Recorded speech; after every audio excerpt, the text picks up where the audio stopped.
Nous avons vu dans notre post d'hier l'exemple de quelqu'un qui aime beaucoup la viande. Quelqu'un qui devient fou pour une côte de bœuf. C'est pour lui l'extrême plaisir qu'il peut tirer de ce monde. À tel point que ça touche des fois un petit côté animal, un petit côté bestial. Donc il décide un jour de prendre sur lui un éder, un vœu. Je ne mangerai plus de viande à part Shabbat et Yom Tov. C'est bien ou c'est pas bien? D'un côté, les Pirkei Avot nous dit Nedarim siag la prichout.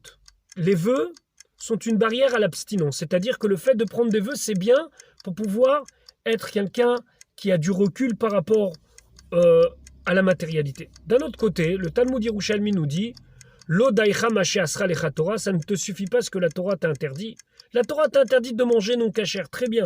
Maintenant que c'est de la viande cachère, elle a le tampon, tout ce qu'il faut, et ben mange.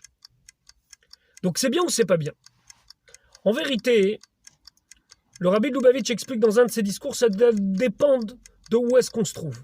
Si quelqu'un se trouve faible dans un sujet, par exemple ici, il se trouve trop attaché aux choses de la matérialité, alors il décide de prendre sur lui quelque chose de supplémentaire pour s'abstenir, pour prendre du recul, alors là, le neder a toute sa place. Par contre, lorsque la personne est stabilisée et il n'a pas de problème particulier avec le monde, alors au contraire, le fait de s'empêcher de profiter du monde, c'est quelque part manquer à la mission qu'Akadosh Baruch Hu nous a demandé, parce qu'Akadosh Baruch Hu nous a demandé de vivre dans ce monde pleinement.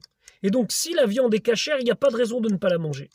Donc, si la personne se sent dans une difficulté, alors il va pouvoir pendant un certain temps se dire « c'est plus pour moi », mais après retrouver une stabilité. Mais lorsqu'on roule dans une espèce de vitesse de croisière, alors il n'y a pas de raison de s'empêcher de faire quoi que ce soit. C'est la raison pour laquelle, dans les Nédarim interviennent une autorité spirituelle qu'on appelle un Yachid Mumche, une personne spécialiste dans les Nédarim, dans les vœux, qui va pouvoir, lui, juger que le Néder, il est trop exagéré, et libérer la personne de ce Néder ou pas.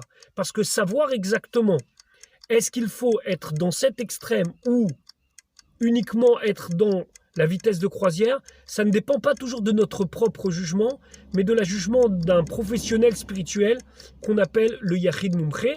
Et c'est la raison pour laquelle, dans les Nédarim, dans le sujet des vœux, on fait intervenir ce Rav, cette autorité spirituelle, pour délivrer, entre guillemets, dénouer la personne de son vœu, ce qu'on appelle Atarat Nedarim ou Afarat Nedarim, et lui permettre de revenir dans le chemin normal, le chemin de la stabilité.